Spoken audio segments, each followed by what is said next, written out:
see what we got going on here. Mic check 1 2 1 2. And y'all already know what it is, what it was, what it gonna be like. This your big dog DJ Big House checking in this thing, broadcasting live from the playground, with my dog HB. He ain't in the building today, but it's still. He ain't got no heartbeat, you ain't breathing. You dig that? The real way, man. And we're doing something a little different today. You know what I'm talking about? Got an OG author in the building right here. Somebody who's part of the culture in a major way and has been that for a good while.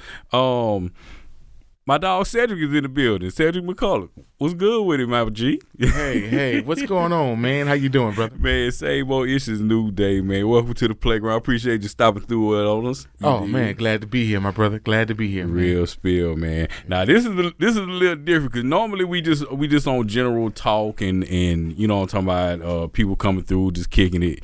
You have a interesting story going on right around here, you know what I'm talking about. So introduce yourself to the people real quick. All right, man. I will do that. How y'all doing? My name is Cedric McCullouch. I was born in Long Beach, California. My mother's from Slidell, Louisiana, which is right down the street from here. Dig that. And I grew up with a lot of disabilities. And I know people say, well, it sounds like a cop-out. What do you mean disabilities? Well, I had keratoconus. I have a eye disorder, which is called keratoconus, where your cornea starts to protrude like a cone. Mm-hmm. And at some given time, it'll bust. And when it busts, you're blind. So they prevented that by I had 2 cornea transplants. And in high school, they thought I was retarded because I learned different. But I have everybody has it, not everybody, but a lot of people have it, dyslexia. Mm-hmm. So it was hard for me, and I was picked on and, yada, yada, yada. But I got through all that. But the main thing I've learned is we have to protect those that we think maybe seems a little bit crazy, but 9 out of 10, they have a learning disability. Mm-hmm. Something that we have to look and, take a good look at and, hey, maybe this child needs a little help. Dig that. So, they talk about it and, we have Special Olympics, we got this, we got that, but, for my people, in general, I'm just say it, black folks, mm-hmm. Growing up in the South like I did, because my mother passed away when I was 13 and I moved out here. Okay. To Slidell. So it was a different culture to me, mm-hmm. but I learned to survive with it, and adopt it real good. Dig that. But yeah. Now hold on, before we get, cause we got to break this down into pieces and sections and stuff like that. So we ain't gonna beat y'all around the bush. It's like, okay, this ain't kind of cool. What's really going on? My guy has a new book out right now called The Bodyguard. Correct? Yes, sir. Now, if y'all don't know about a bodyguard, you got to be holding somebody down. And from all that intro that he just gave you about that, would you believe that this is the former bodyguard, long time bodyguard, not just come in and out, of Snoop Dogg? You dig that? And the story is it's wild. So let's start from the beginning so we can get into this. How was life coming up in Long Beach? Whew. Long Beach was it was hard. My mother was she had 4 sons, and she had health problems. When she first moved to Long Beach in 1960, she worked as she was an OB technician. I don't know if you guys know what an OB technician is, but it's back in the day when you have a baby, the nurse comes, gets him, and wraps him up, and she takes care of them for the first 2 or 3 hours of their lives. Mm-hmm. So she did that, and she got real sick, and she became she was a diabetic, and she found out she was a juvenile diabetic. That means you're born with it. Mm-hmm. So absolutely, it's a disgusting disease. Anyway, and then she had when she was 16, she was in a car accident, and she was flown out of a car and fell into a ditch. Thank God it was mud. But she had brain damage, and it would give her seizures. So she was an epilepsy. She'd have diabetic seizures. I mean, she was a diabetic, and she would have epilepsies, which give her seizures. Mm-hmm. And she was ill. My mother was an ill woman. My father wasn't there. That's another story. But hey, we've all been there. Yeah. So, but we grew up. My mother took care of us, man. She had 4 boys, and there's 2 living right now. The other 2 passed away. My oldest and my second oldest, they second, first and second, they passed away. Eric and Donald, love them, but they died young. You know what I'm saying? But living in Long Beach was hard, man. We had gangs, gangbangers. We had hustlers, pimps, prostitution. We lived in a bad area, man. Indeed. Because my mother we were on welfare.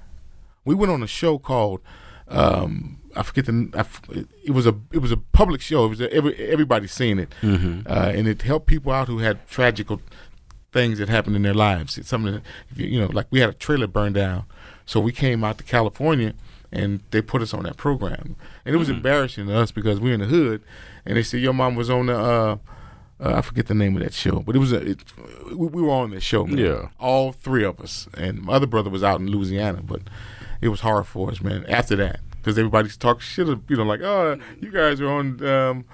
I can't think of the name of the show, but we were on that show. Watch when we get done with this. He's gonna pop you, slap you in the back of the head. And I'm gonna say that's the name of the show.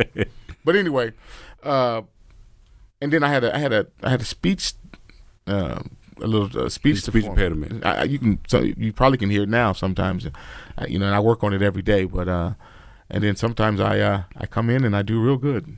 Dig that. Sometimes I don't, but it's a part of me. So anyway, long story short, Long Beach had its good and had its bad, and most of it was bad. Yes, but indeed. It's for the individual to make it good. So what did you do for your time? Was you kind of into the music stuff or little sports, or what your time was? I was a mandingo of everything. Hello. Yes, indeed. But I for some reason I love music. Can't sing worth the crap. But I thought I could, and but I fell in love with music and the harmonies and how people can put it together, and like Nat King Cole. Dig it. Oh, good. I like guys like that. I'm 56, but I'm old school. OG, the real way. I like the old music, man. Okay. I don't care what nobody says. Give me Bing Crosby, give me Dean Martin. That's what I like. Okay. That's my mother. I used to watch movies with that. Growing up watching TV with my mother late at night, watching those, Bing Crosby and, Donna Shore and old good movies and television stuff back in the 50s and 60s. That was me. And I'm still an old soul guy. You know what I'm saying? So anyway, enough of that. Well, y'all moved there. Okay, cool deal. What's you? What got y'all down here in Louisiana? My mother passed away in 1981. Okay. And we moved to New Orleans, Slidell, Louisiana, with her father, my grandfather. Okay. And, it was 3 of us, Donald, Craig, and me. My older brother, he didn't want to come, so he stayed in California. Okay. And we moved down here, man, and it was off the chain. When I went to school and we went and got lunch, then I got to talk about something to eat. But we went and got lunch, right? And I seen the food. I was like, wait. That's chicken wings, fried chicken wings. That's greens. Y'all didn't have it up there? Nah, man, you got fish sticks, you got hamburgers. I mean, it's California. But here, oh man, to be honest with you, I was going to school to eat. Yes, indeed.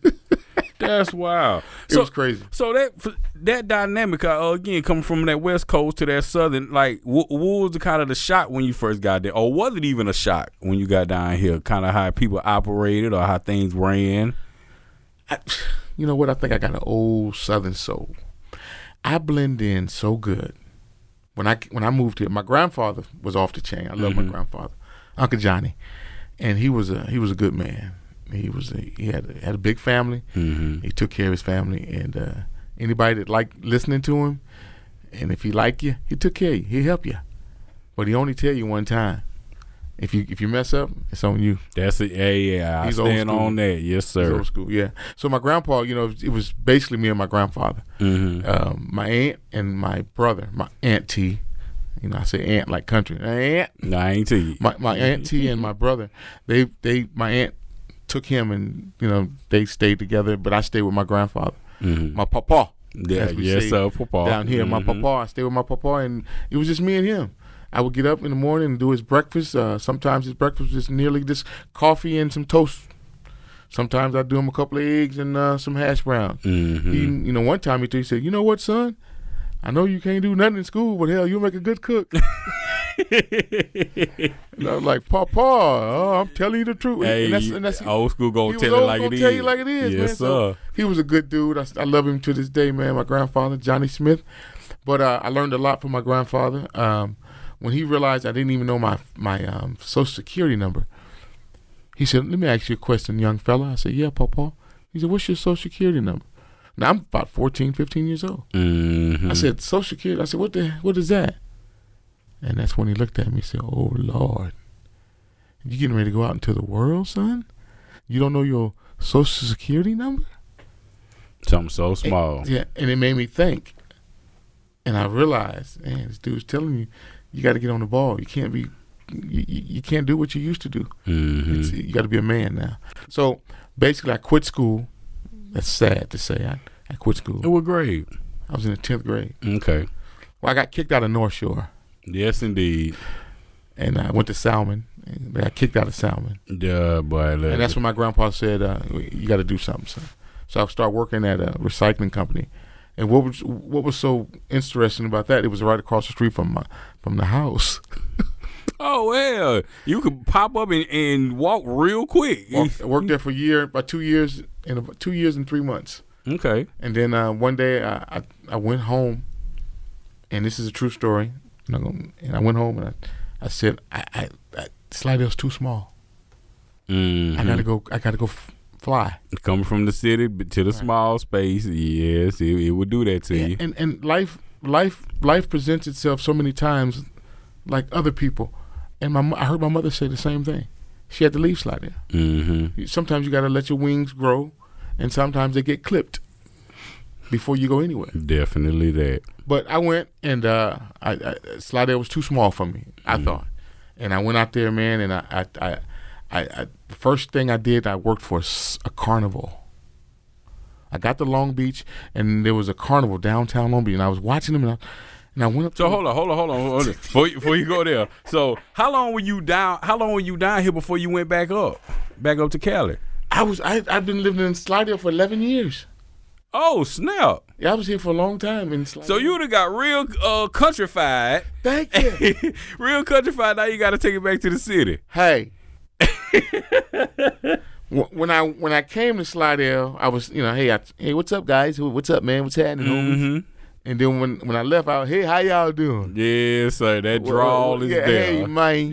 Hey, y'all going to do the do?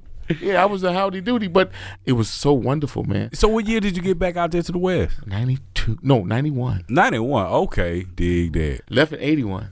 So really 10 years. Okay. Left in 81. Back in 91.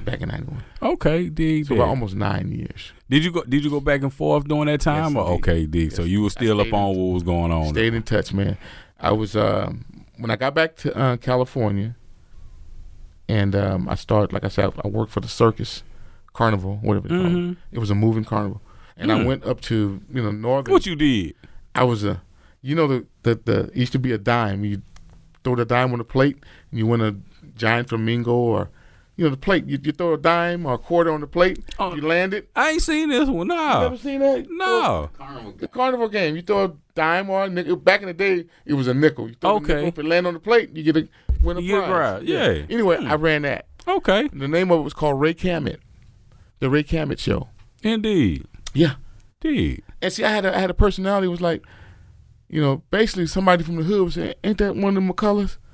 Old trifling ass McCullough." What the hell, that boy? He don't know nothing. Oh, Lord, that boy retarded. That's the one stayed in the 3rd grade 5 years. Boy. That rumors like that. But you can ignore them because you're in the ghetto. Yeah. You're in a melting pot of people who dreams are really just broken by their environment, and that's the way our government did it to us. It made us environment. They made us environmentally retarded and hate each other. We're the only group of people that hate each other so badly. When you get on the bus, and another brother look at you like, what the fuck you looking at, man? Excuse my English. For what? Why am I so hostile? That's the environment we were brought up in, to hate each other. Not Mr. Jerome. He runs the whole business. We don't get mad at him, but he makes eternal decisions for us.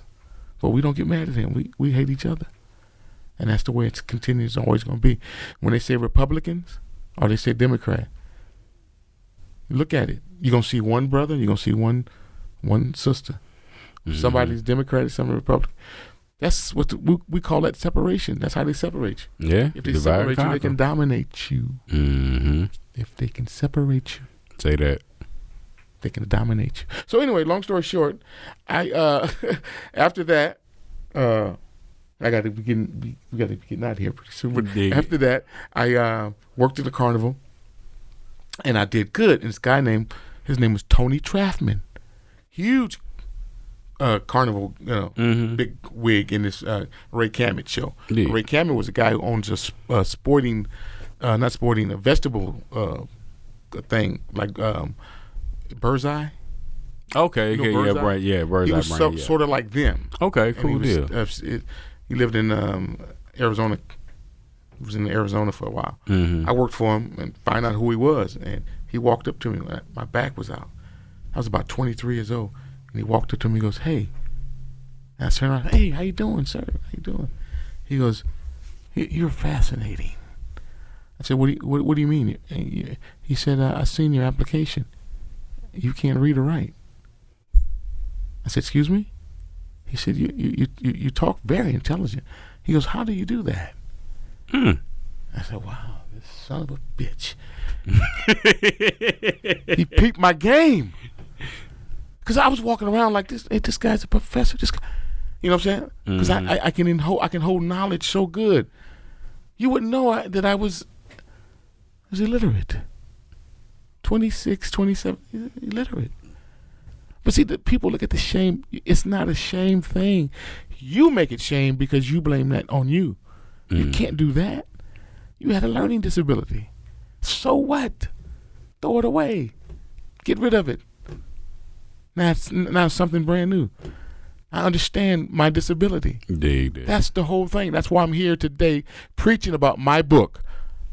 The book that internaled me to say what I want to say. It drove deep in my wings to say, don't give up on yourself. My mother died when I was 13 years old. My father didn't know too good. I knew him later on in life. And my mother told me before she died, she said, "Son, whatever you do, no matter what it is, do it right." So I took that to heart. I lost my mother at 13. But you move on and you get stronger. Yes, indeed. So I tell anybody it's a fight, but don't give up on yourself. Life's too easy. We make it hard.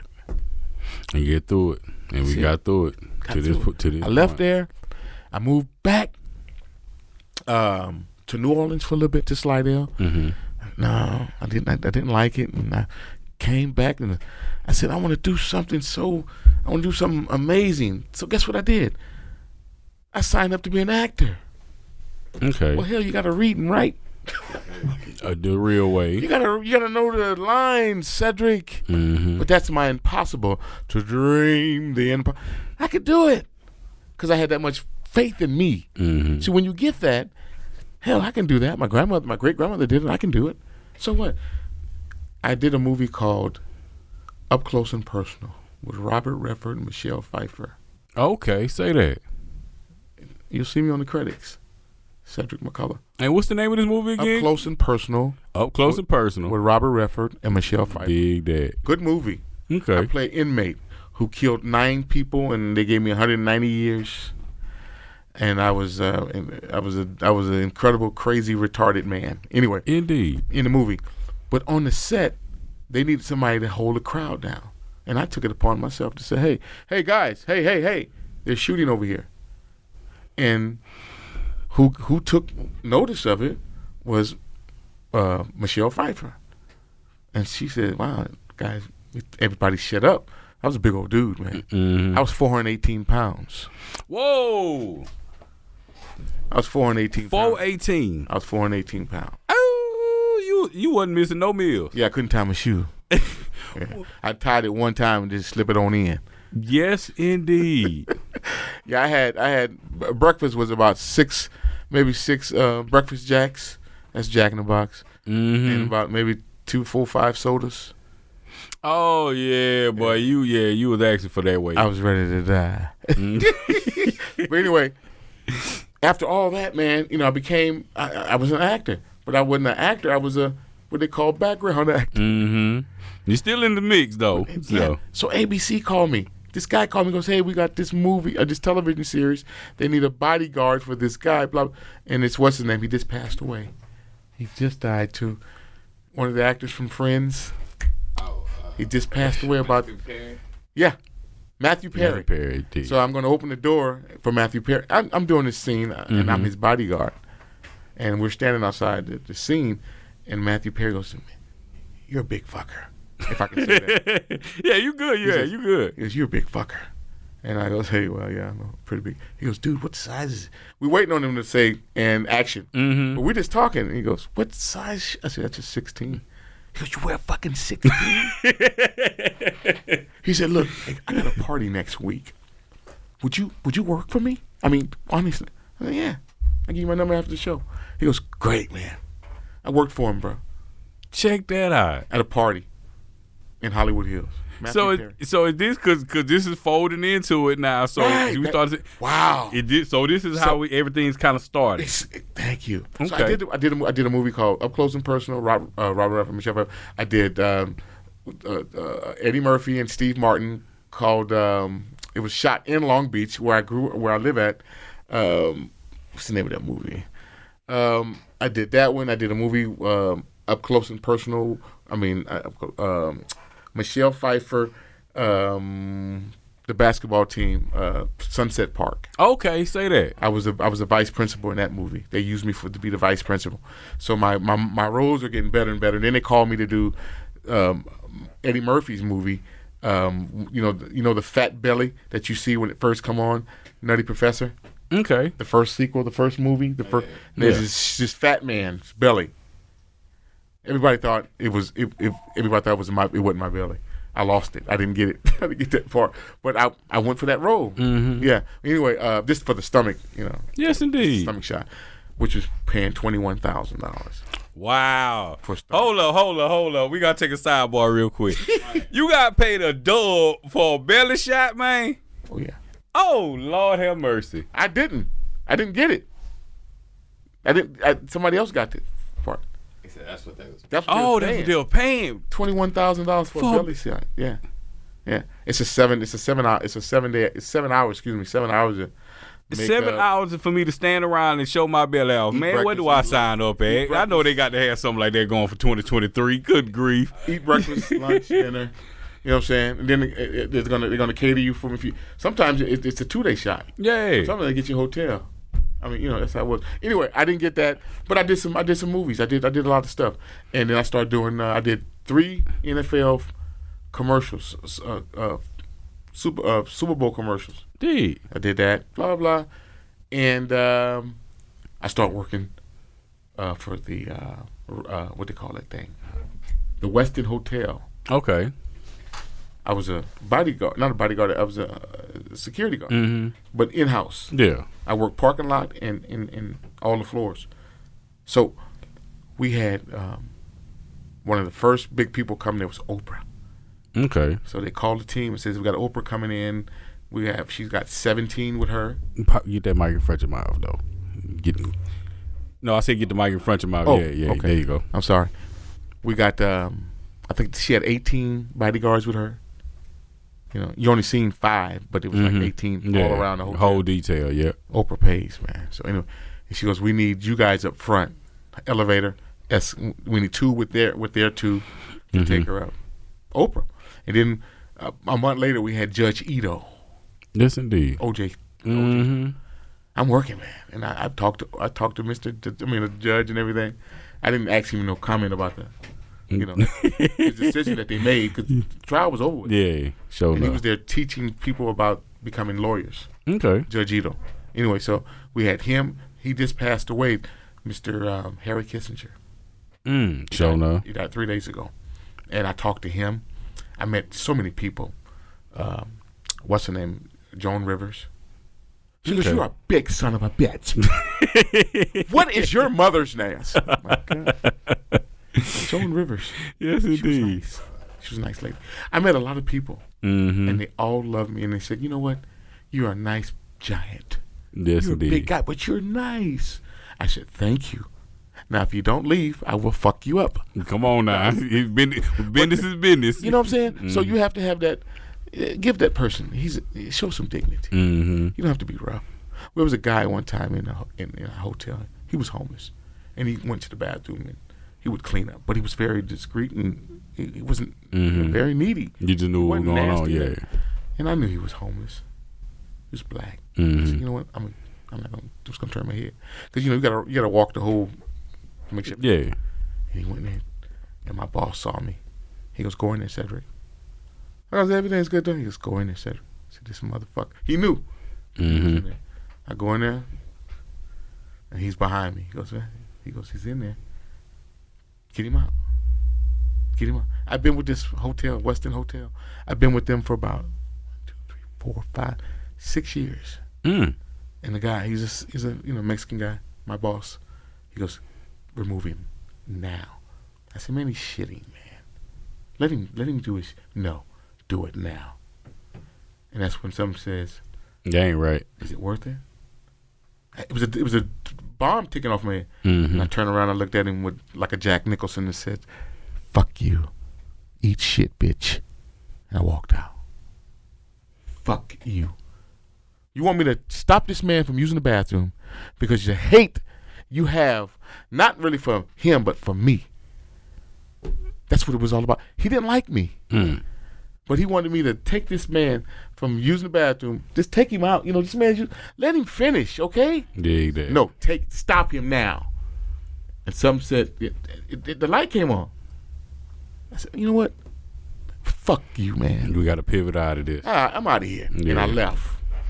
I was terminated. I left. I walked off. I took my 401k, and I chilled for about 4 months. Okay. And I said, I'm going to go downtown, Los Angeles, and see the BT Awards. Get on the train and go see the BT Awards. I had about $70 in my pocket and go down there and watch them walk the red carpet. BT is black people. I get there, I go across the street. At the time, it was Burger King across the street. And I'm getting a hamburger. I'm going to go back and watch some more people before they go in the show. And my buddy Red comes across the street. I said, "That's Red." I said, "What's up, boy?" He said, "Man, they want you across the street, McCullouch." I said, what's going on?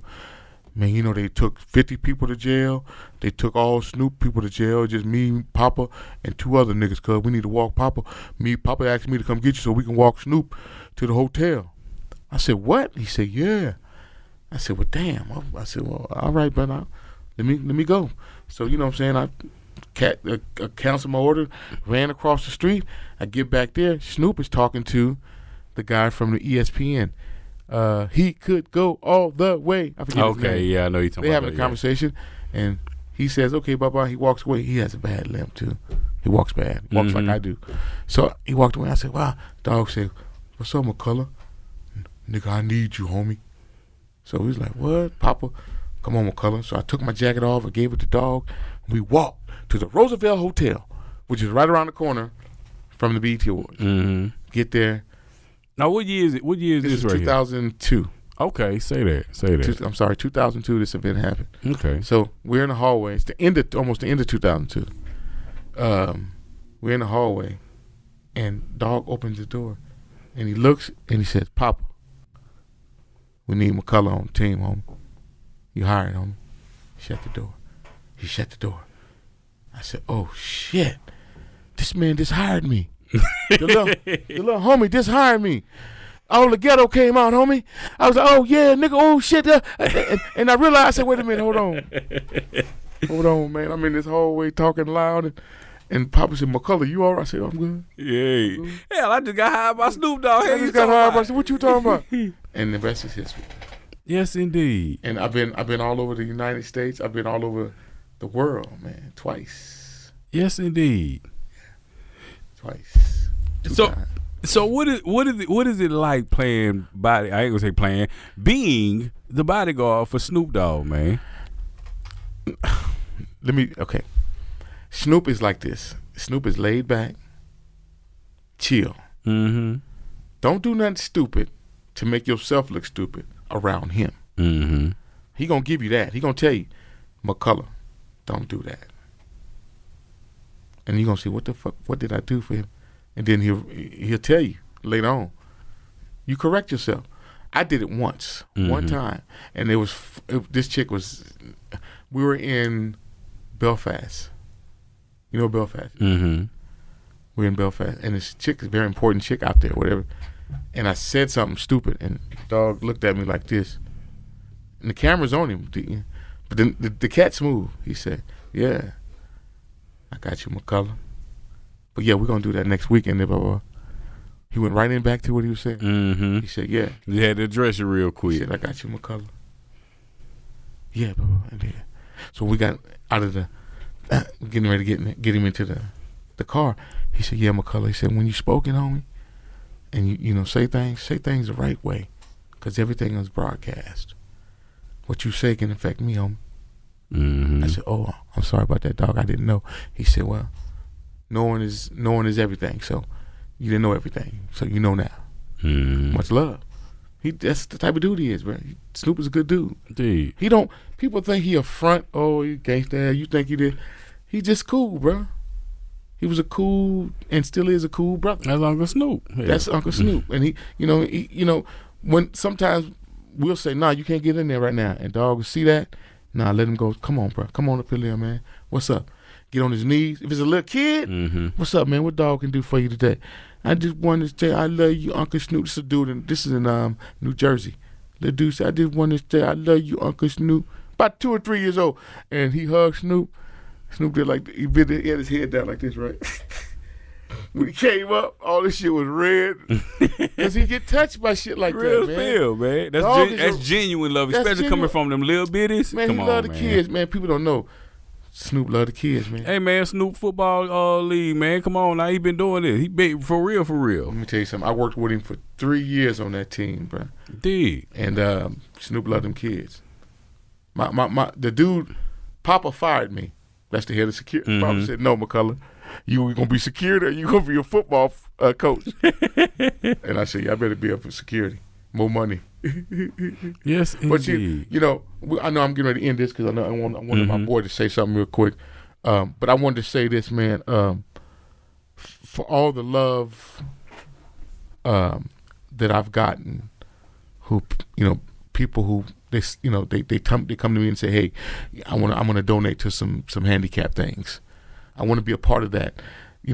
Turning that spirit up. Mm-hmm. Making that person who, somebody said that, oh, you can't do that, son, you got a handicap. No, that's a lie. Don't let nobody tell lies to you. Come on. The only man can tell a lie to you is you. You real spill. A woman, excuse me. That's what I'm saying. Don't let nobody discourage you. Yeah. Look at me. I'm 56 years old. I'm doing decent. I'm doing good. I saved my ducks. Yeah, we here. And I'm showing people what you can do. Don't let nobody say, "Oh, if they can give up on you." Yeah, they gave up on they called him Jesus, didn't they? Come on now, yes sir. And he was the Son of God. So don't let anybody. They can tell you anything, but don't let them take you out the game. Real spill. Now let's talk about this game. Let's talk about this Bodyguard book here and everything. What got you in the space to kind of put this together and give it to the world? I was sitting on the back of the bus. We were going to Connecticut. And some said, this is 2004, I believe. Mm-hmm. And some told me, "Hey, man, this is a life experience. Write about it." I can barely read. What the fuck? And something just pondered me for a long time. And I said, you know what? when I get home, I got a break, like a 6 days break. It's 45 days on tour. Indeed. We had 6 days. Had a break for 6 days. So I go home, and something says, put it together, bro. I said, I can't read. I enrolled myself into school, Long Beach City College. Went back to work. We got done, got paid. I was in school for a minute. I was in school, bro. I was in Long Beach City College, going to the library, learning alphabet, I knew the alphabet, but learning how to pronounce words, learning how to understanding your vowels, A, E, I, O, U, knowing the phonics, the basics. Getting the basics, yeah. So sometimes you have to start from scratch, but you always become a winner. Hello. You are the winner. I believe and I understand a man shoots out over 500 million sperms. I believe about 500 million. Somewhere in there. And I became who in the hell I was out of all them other competitors.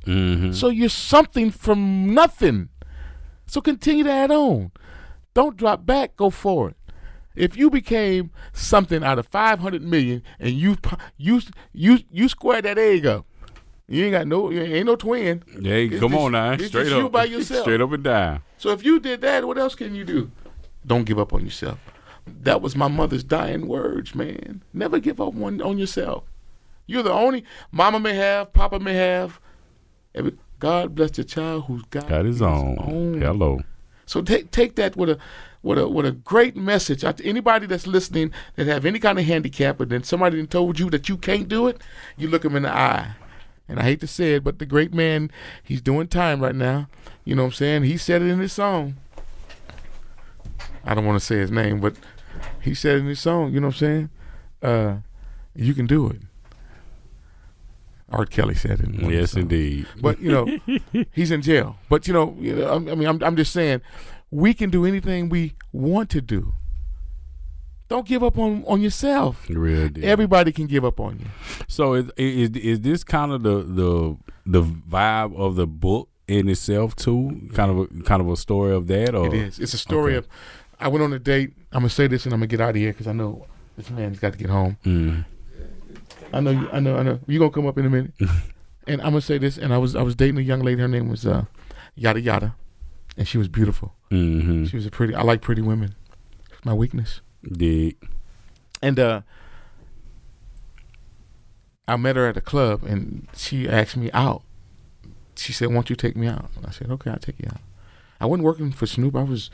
At the time I was working different. I was working for clubs, different nightclubs in California, and we went out, and she had, her name was I want to say her name. Yada Yada. She's deceased. She passed away. And Yada Yada, and I picked her up, and we had a good time, and then we went to this restaurant and ate. And what I normally do if I take anybody out, a female, I'll go to the restaurant before and look at the menu and pick out what I want to do because of my reading ability. But I was smarter than the average man. Come on now. Because I would always go ahead of time and look at it and sink it in my mind because I had a photograph. FBI would love me. I can look at a face and remember forever. I don't know what it is. Say that. But anyway, I went and I didn't do it that day, and the menu came, and if you ever get, or if you know anybody or somebody that tells you that they didn't get nervous and they didn't almost shit on themselves, they'll lie. Because that day was the worst day of my life. Yes, it did. Someone that I cared about, I think I actually had feelings for, that I would marry her and maybe even have children. When she looked at me and she said, "Cedric, can you read?" It's like, what the fuck? In my mind, what is she? An angel? How she just peeped this that fast? Yeah. And see, and what we have, men, we have this thing called ego, and we can't let that son bitch drop. We drop our ego, we're done. And I said, what did you say? Excuse me? Oh, baby, what you? She said, "So what are you eating?" I said, "This motherfucker call my bluff again.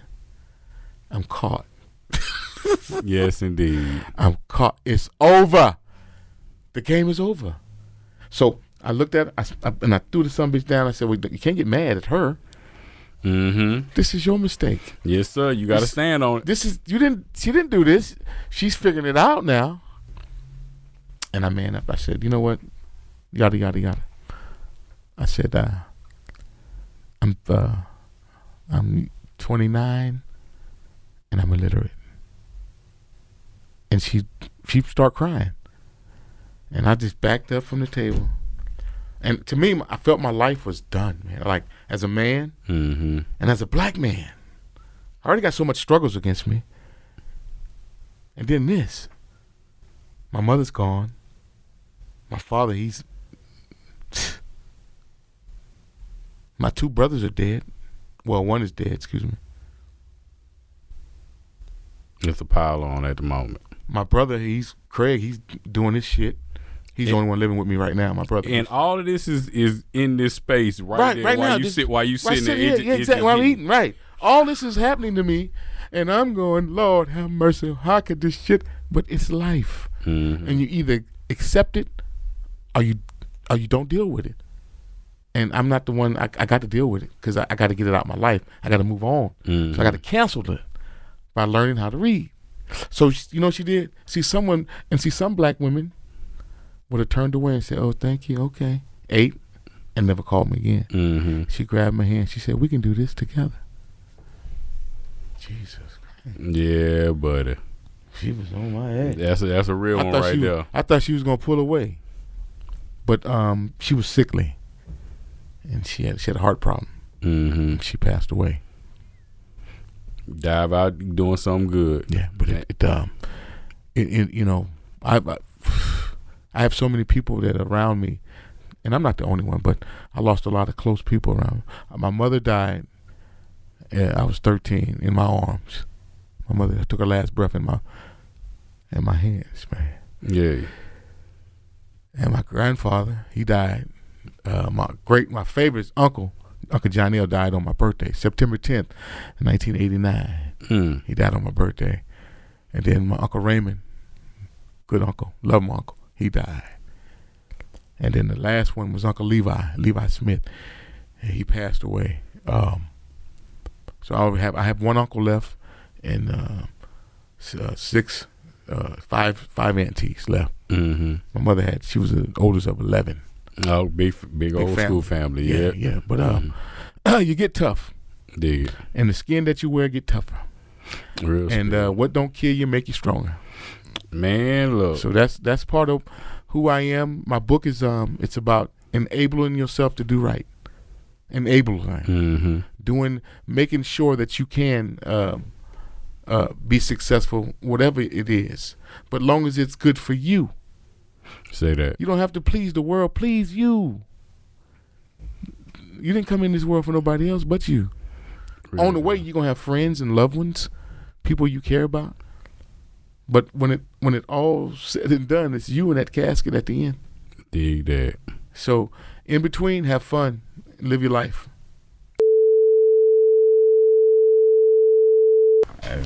All right, spill them your beans, man. Let them know who you is, man. I can't take it. Productions, my parents, my partner got this little industry entertainment.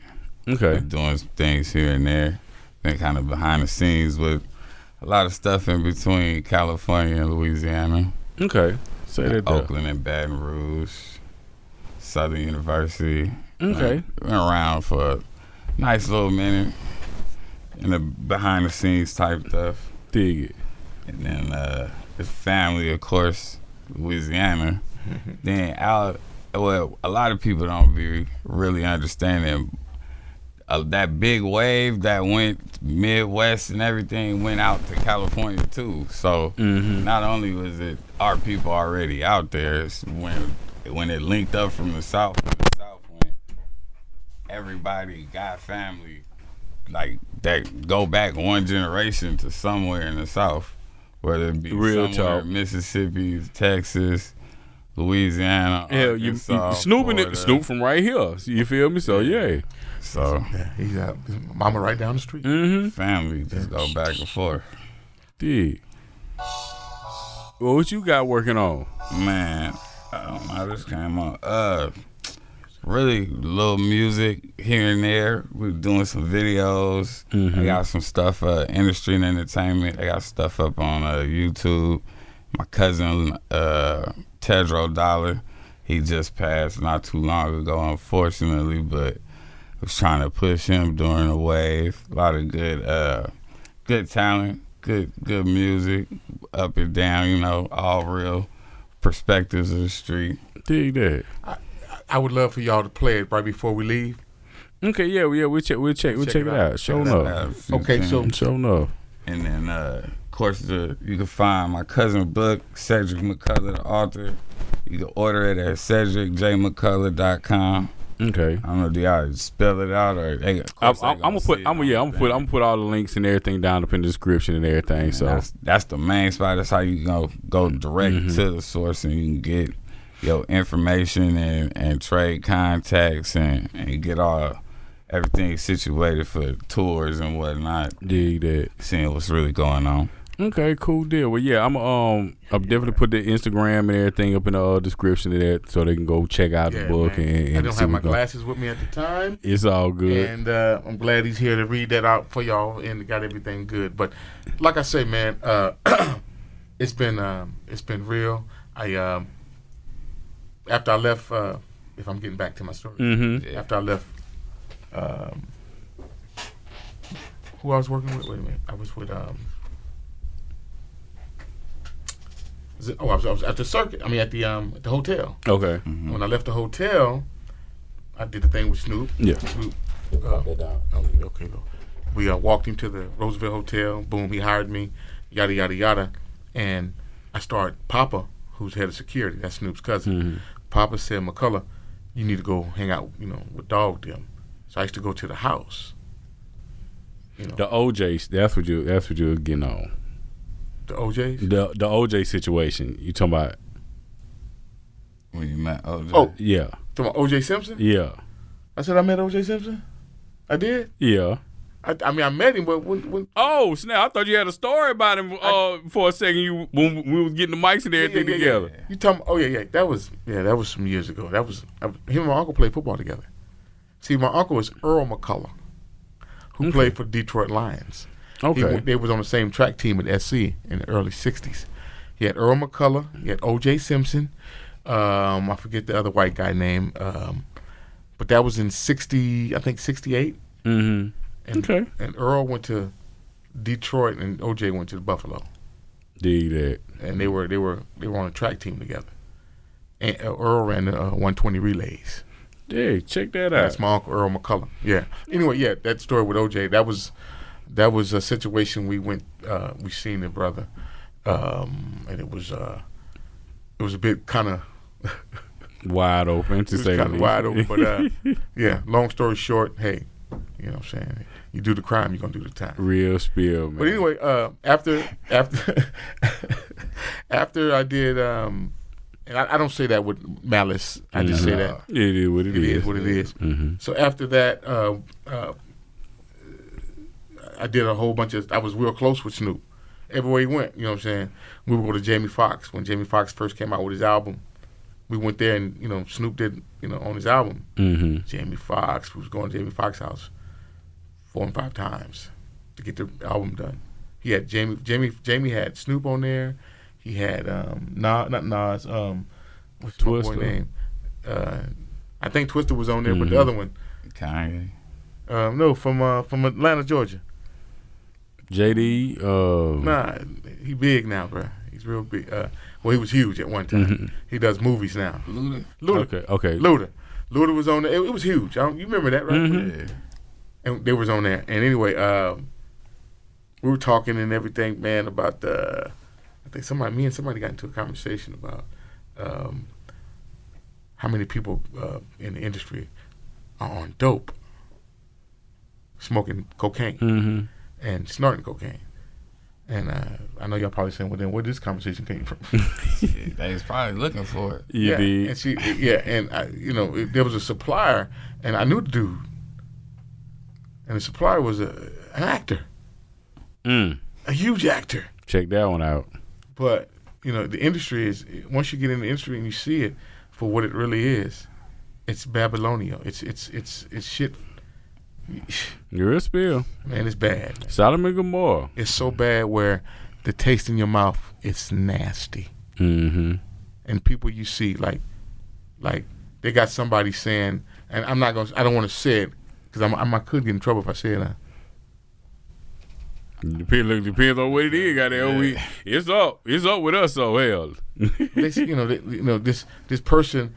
It was two females. One's a rock star and the other one's a movie star, and they were not rock star, rap star, mm-hmm. and they were they had engaged sex at a time. I just found this out, and I don't want to say the name because I got a book I'm putting out. Indeed. And I don't want nobody to to scrutinize because it's a big name. Okay. But I said, you hear all kind of stuff.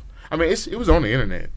So everybody know about it. But I don't want it to come out of my mouth. Yeah, it is what it is. It is what it is. But when you be like, damn, that like Hollywood.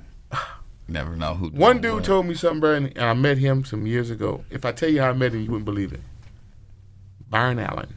Okay, say that. I was a young man in Long Beach, California in 1978. 1978. You know how old I was in 1978? I was 11. Yeah, the year before I was born. Right. I was born 1967. Mm-hmm. I go, get on the bus, and go to Universal Studio. Yeah. I'm in Maze. I'm a little kid. But I was a dirty little bastard. My mom used to say, boy, don't be... You know how far that is from Long Beach, California? You're going way on the other side of San Fernando Valley, North Hollywood. Man, public transportation. That's how I got there, bro. California, Wasn't no train then. So I caught 4 buses and got there. And I went there and I got to the back lot. At the time, they were doing a sequel. It was called Star Battle Galactica. What they call it? Star Battle Galactica. Yeah. Mm-hmm. They was on the set. Yeah. And I got to look in there and see how the set was made and everything. And then I seen Byron Allen stepped out of nowhere. He goes, "Hey kid, come here." And I run over there. Yeah. "Hey man, you Byron Allen? I'm 11." He goes, "What are you doing, man?" I said, "I'm just back here. I'm a little kid. I can remember everything." He goes, "Bruh, if they catch you, they're going to put you in juvenile." I said, "Yeah." He said, "Yeah, you're black, brother." He gave me $40. He said, "Run through that gate. Go home, man." Byron Allen. Yes, indeed. Huh.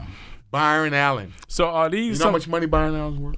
Oh yeah, he's up through there. He's buying networks on top of networks. On top of networks. He got it. I seen him with Snoop. And he remembered me. Yes, indeed.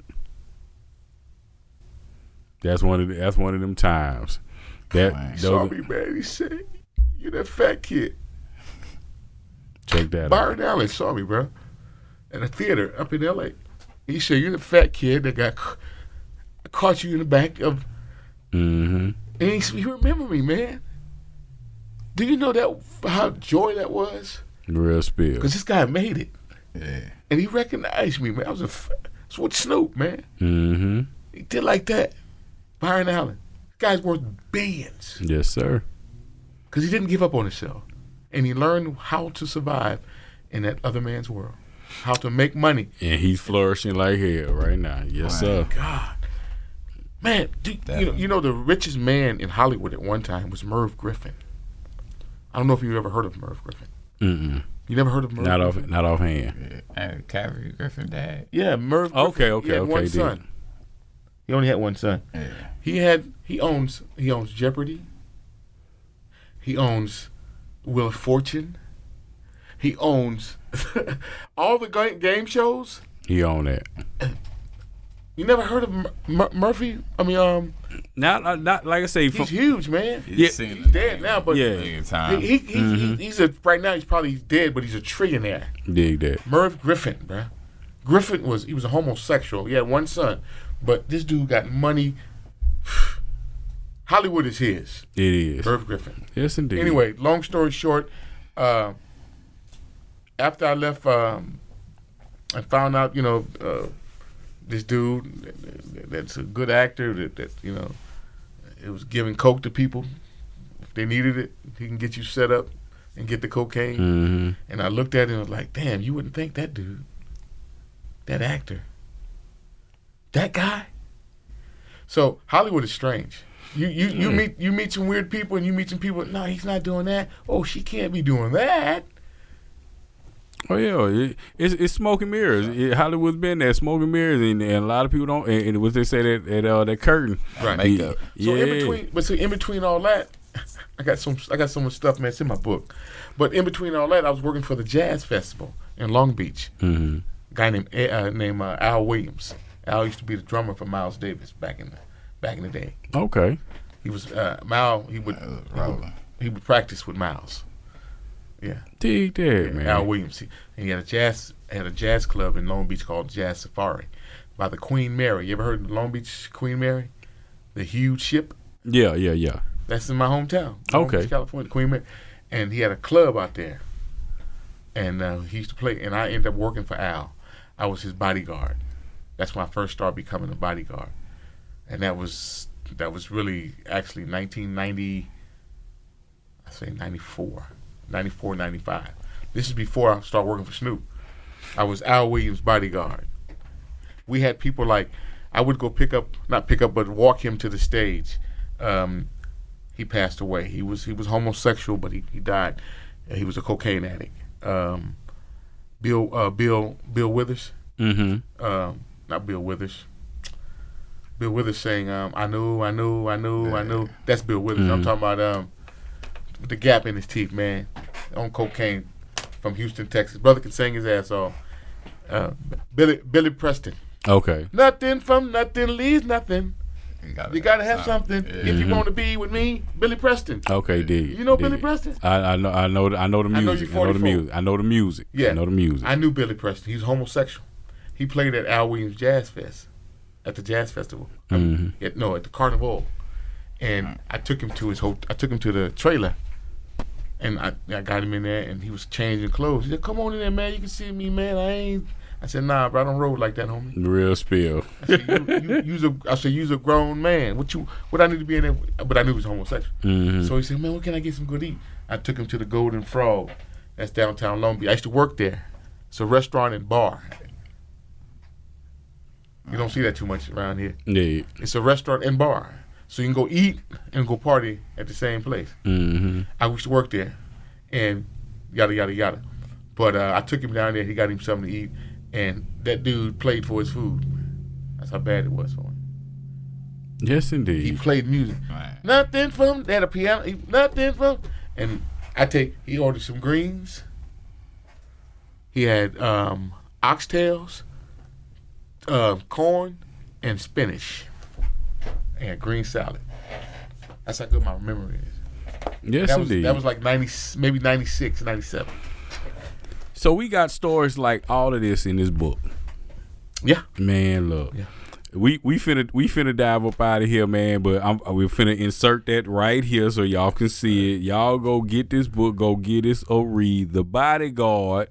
You know what I'm talking about? On all platforms, all reading spots. You know what I'm talking about? Are y'all doing any hardback, paperback, anything? Right now, or just digital for the moment. It's paperback. Okay, cool deal. Yeah, cool yeah. deal. You go to Amazon and get it. It's $19.99 Dig it. on Amazon.